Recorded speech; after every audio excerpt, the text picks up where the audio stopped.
Welcome to Art with Addie. I'm Addie, and this is where you learn how to paint.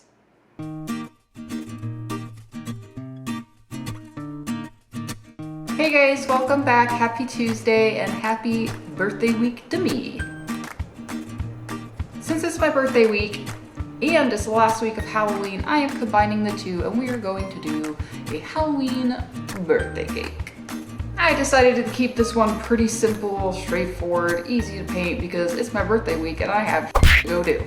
If you have not watched the other videos that I have done themed around Halloween, check them out because it's the last week of Halloween. Let's enjoy it while we can. All right, I want to go party for my birthday and stuff, so let's get started on this video. Before we begin, be sure to like this video, drop me a comment, let me know what you want to see me paint next week, and subscribe to Art with Addie.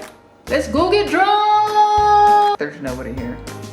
Alright, the first thing you're going to need is a canvas, and for acrylic paints you will need black, white, red, yellow, and blue at minimum. We will also be using a little bit of orange and a very dark blue today.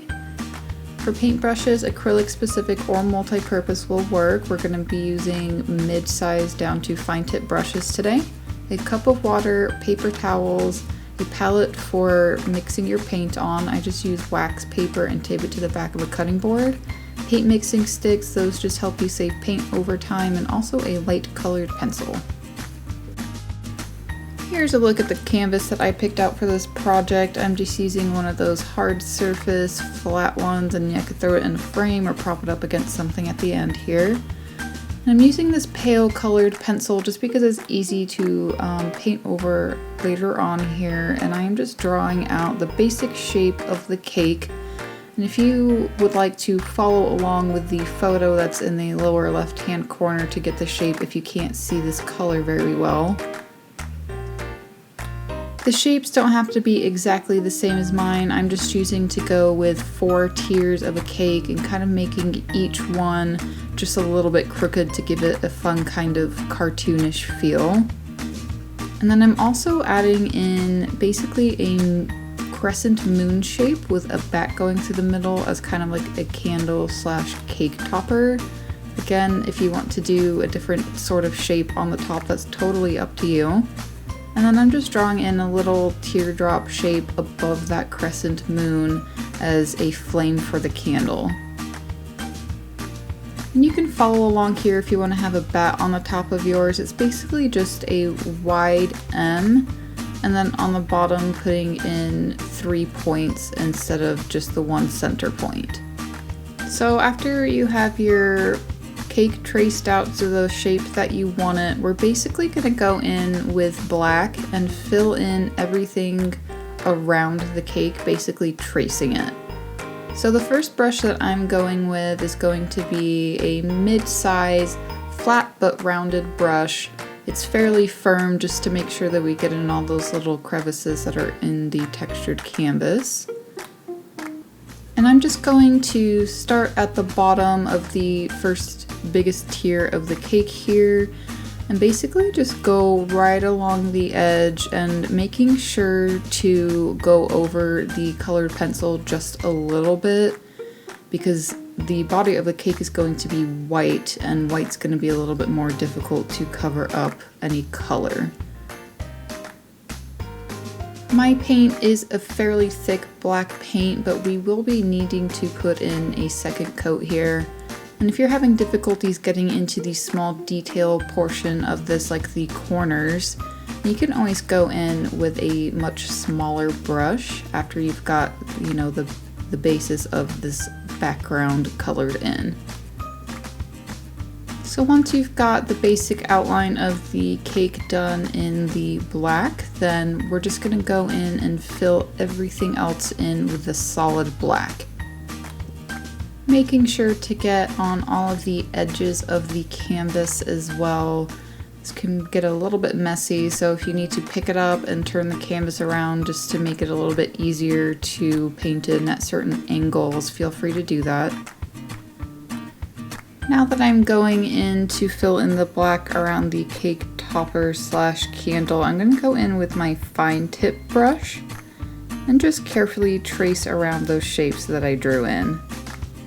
You can also take this time to fill in any of the corners if you didn't quite make them as sharp as you would like them. You can also do that with the same brush.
And here I'm just going along the bottom line of the cake again, just because I can see a tiny bit of that colored pencil showing through.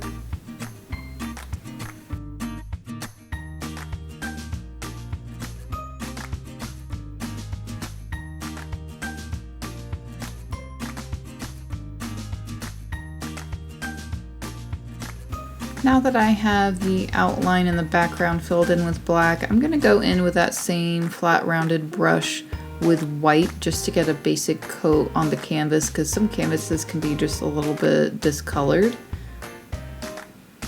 So be sure to clean off that brush really well after using that black so you don't get any gray streaks in here. And we're just gonna carefully fill in the body of this cake. If you need to go over any colored pencil with that, you can. It'll probably take a few coats to cover that up with white, but we will be going along those tiers with a bright red anyway, so don't feel like you need to really cover that colored pencil with white.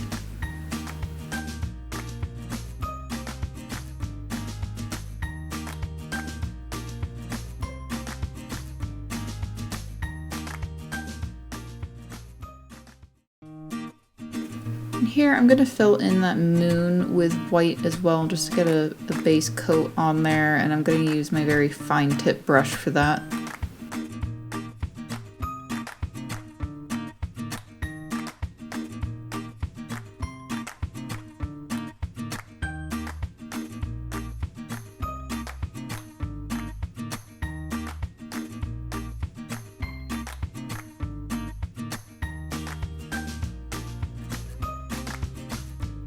Then using that same fine tip brush, I am going in to fill that flame in with orange.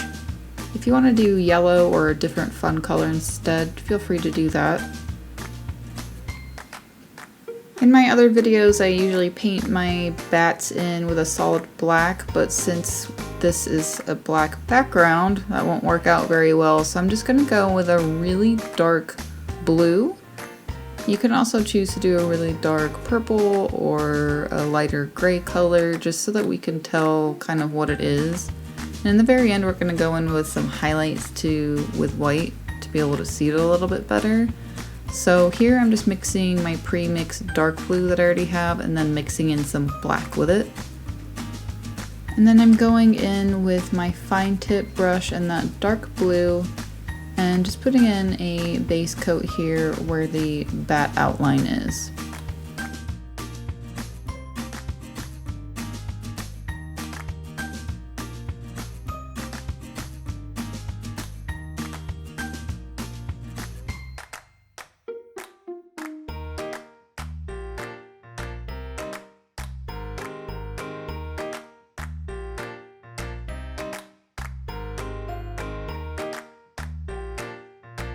From there, I'm just using that same brush and putting it in any black that I need to around, just to make that crescent moon stand out a little bit more. I just missed a little bit of that black when I first went in there. Alright, I'm going to go in with the red frosting slash blood, whatever you want to reference that as. Still using that fine tip brush, and we're basically going to put a straight line across in between each tier and then draw in kind of at random these bubbles that are coming down, that are dripping down the side of the cake. So the way I am going about it is kind of doing the outline of the squiggles of the drips and then going in to fill those in after. And since this red is on pure white, I am going to need to put in a second coat, and that is just dependent on how thick your paint is. You might be fine with one coat, you might need 3, it just kind of depends. I would try to be careful on not getting too much red on the black, because that alone will require at least 3 coats for that to be as bright as it is on the white. However you want these drops to look like is completely up to you. I am choosing to put some that are kind of going over the edges of the cake, which will take a little extra on the coats of paint here. And then I'm kind of just going at random here. So some drops are going to be longer than others, some are going to be shorter. It's completely up to you. Also keep in mind that even though some of these tiers are kind of tilted and crooked, and regardless of, what direction those are going in, the red would drip down straight to the bottom of the canvas. So just keep in mind on not, making these drops go crooked and making sure that they're pointing straight down. So the way I am doing this is just doing the basic outline of the entire tier here. And then after I'm done with that, I'm going to go in and fill those in. You also have the option of filling it in as you go. That part's completely up to you. So we're basically just going to continue this process on each tier, and then once we get to the top tier, the bottom tier will be dry, so then we can go ahead and put in that second coat if that is necessary for your paint. Now the colors on here are completely up to you. If you wanted to do something, a little less morbid looking, then you can always go with a different color for these drops. And if you want a cake color other than white, you can also choose to do that. The color combinations are totally up to you. I just wanted to go with something kind of basic that looks somewhere between a birthday cake and Halloween theme. You could always do a fun green cake and make it kind of zombie themed, or a purple cake. Totally up to you. At this point, I'm just going in with a second layer of the red if that is necessary for you to do. Then follow along with that. I definitely need to put on, 2 or 3 coats on where any of the drops are going overlapping the black here, just to make it stand out a little bit more.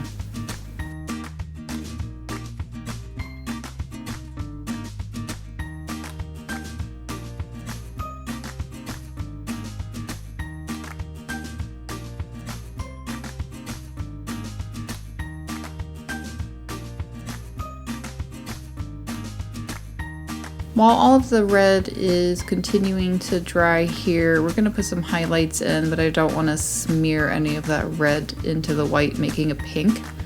So I noticed that after the black had completely dried, it looks kind of streaky, and I could use a second coat on there. If that's not necessary for you, you can just continue to wait for that red to dry. Also, if you need to put in another coat of red, you could do that right now.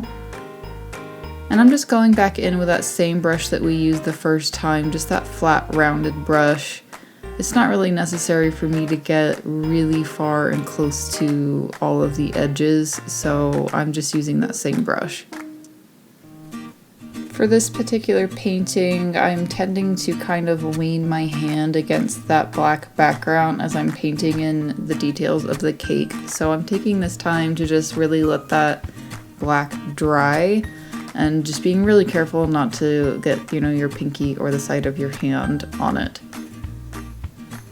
So the last part of the frosting / blood is I'm going in with just pure white and my finest tip brush and just putting in basically random highlights that are going on these drops.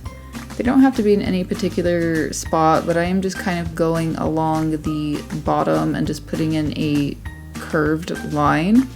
The side of the drop doesn't matter for me. Some of them are easier with the angle of my hand and being right-handed to, you know, make a C shape versus a backwards C shape. So it's whatever you're comfortable with. So basically anywhere that you see a curve in this red is where I am putting in a very thin curved line to go along with that curve, but also being careful not to put it completely to the edge.